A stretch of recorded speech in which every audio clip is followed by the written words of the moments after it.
मुझे अपने गांव से बहुत प्यार है। मेरा गांव नदी किनारे बसा एक छोटा सा गांव है। वहाँ के हरे भरे खेत और खेत के किनारे लगे पेड़ सब कुछ बहुत मन भावन है। पंछियों की वो मधुर आवाज़ तो मानो कानों में जैसे मिश्री सी घोल देती है। आम के वो बाग जहाँ के मीठे आमों का वह अद्भुत स्वाद भला कैसे भुलाया जा सकता है। बात तब की है जब मैं कक्षा 8 में पढ़ता था। उस दिन भी जब मैं रोजाना की तरह पाठशाला जा रहा था, सामने से एक कार आते दिखी। तब मैं कार देखकर एक जगह खड़ा हो गया और कार देखने लगा।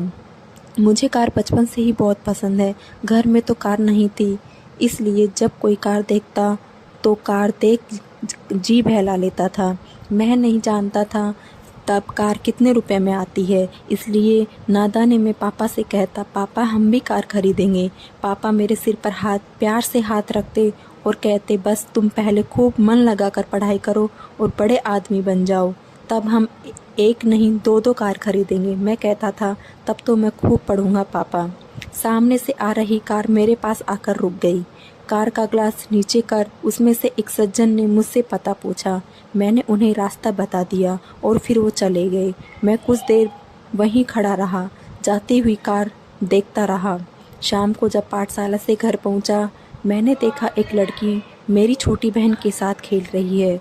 मुझे देख मेरी बहन ने कहा, भैया ये मेरी नई फ्रेंड है, इसका नाम नंदिनी है। नंदिनी हमारे पड़ोसी के यहाँ शादी में अपने मम्मी पापा के साथ शहर से आई थी।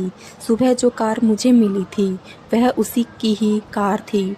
वह मुझसे 1 साल छोटी थी, मगर वह भी मेरी समकक्ष कक्षा 8 में पढ़ती थी।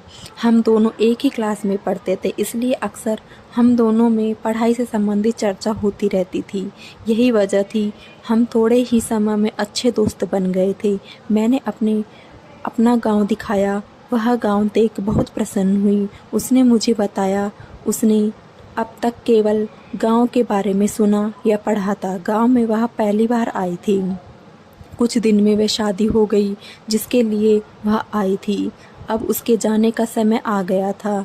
जब मुझे पता चला वह जा रही है, न जाने क्यों, मगर उसके जाने की खबर सुनकर मुझे बुरा लग रहा था।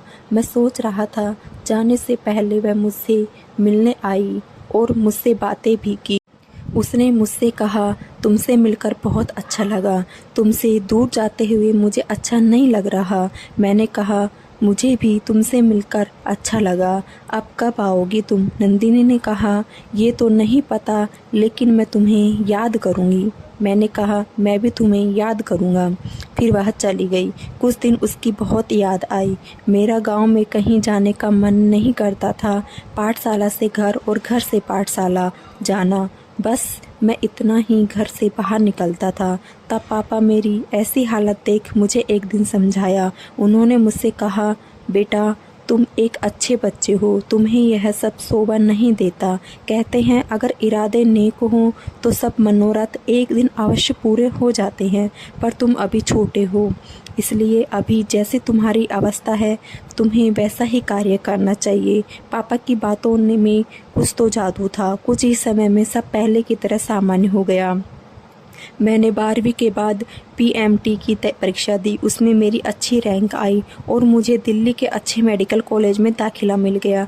क्लास के बाद मैं और मेरे क्लासमेट प्रैक्टिस के लिए हॉस्पिटल जाते थे, जहां हम अभी बेसिक उपचार सीख रहे थे। हर बार की तरह मैं उस दिन भी हॉस्पिटल में था। मैं एक सीनियर डॉक्टर को मरीज का उपचार करते देख रहा था। तभी एक लड़की एक महिला के साथ वहाँ आई। महिला के साथ में हल्का सा जख्म था, उनके हाथ में खून निकल रहा था। डॉक्टर दूसरे मरीज के साथ व्यस्त थे, इसलिए उन्होंने मुझसे कहा, तुम इतना सीख गए हो कि तुम इन मरीज का इलाज कर सकते हो, इसलिए इन मैडम का ट्रीटमेंट तुम करोगे। यह मेरा पहला स्वतंत्र अवसर था जब मैं किसी मरीज का ट्रीटमेंट करने वाला था। महिला के साथ आई उस लड़की को देख ऐसा लग रहा था जैसे सदियों से उसे जानता हूँ। उसका चेहरा मुझे किसी की तो याद दिला रहा था, मगर किसकी यह याद न आता था। महिला का उपचार करना था, इसलिए उस लड़की से मैंने कहा, क्या आप इनका हाथ पकड़ेंगी? मुझे उपचार करने में मदद मिलेगी। उसने सिर उठाकर मेरी ओर देखते हुए कहा, हाँ जी। कहते हुए हमारी नज़रें मिल गई। लगा जैसे एक पल को समय ठहर गया हो। उसका मासूम सा दिखने वाला चेहरा, उसके कानों से निकले गालों पर आती हुई उसकी लट, माथे पर लगी एक छोटी सी बिंदी और उसकी सादगी मेरी नज़र में उसको दुनिया की सबसे सुंदर लड़की बना रहे थे। मैंने महिला के घाव का उपचार करना शुरू किया। इस बीच मैंने नोटिस किया वह लड़की बीच बीच में मुझे देख रही थी और मैं भी चोरी छिपे उसे देख लेता था। उन महिला का अब उपचार हो गया था।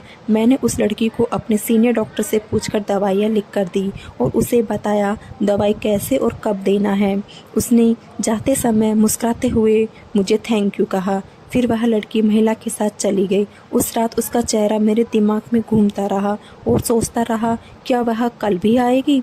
लेकिन उस दिन के बाद रोज़ाना उन महिला के साथ आती थी। हम एक दूसरे को बिना जताए देखने की चेष्टा करते, मगर बहुत सावधानी के बाद भी हमारी नज़रें आपस में मिल जाती और हम दोनों असहज हो जाते। ये पता नहीं क्यों, मगर जिस तरह वह मुझे देखती थी मुझे ऐसा प्रतीत होता जैसे वह मुझसे किसी को खोजने की चेष्टा कर रही है, शायद अपने किसी बिछड़े हुए को मुझ में तलाश रही है।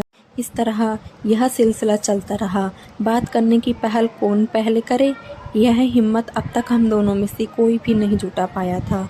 उस दिन भी वह हर रोज़ की तरह महिला के साथ आई थी, लेकिन वह हर रोज़ से अधिक खूबसूरत दिख रही थी। उसकी मनोस्थिति जानकर लगता था वह मुझसे कुछ कहना चाहती है। उन महिला का घाव अब भर गया था, इसलिए मैंने उन्हें बताया जख्म भर गया है, अब उन्हें आने की ज़रूरत नहीं है। जवाब में उस लड़की ने मुझसे कहा, मैं जानती हूँ अभी आप प्रैक्टिस कर रहे हैं, लेकिन फिर भी आपने मेरी आंटी का बहुत अच्छा उपचार किया। यकीनन आप एक दिन बहुत काबिल डॉक्टर बनेंगे। मैंने कहा, बहुत धन्यवाद जी। जब वह जाने लगी मैंने उसे जाते देख रहा था, यह जानने के लिए कि वह मुझे देखेगी या नहीं। उसने अपने दुपट्टे को ठीक करने के बहाने एक नज़र पलट कर मुझे देखा और चली गई।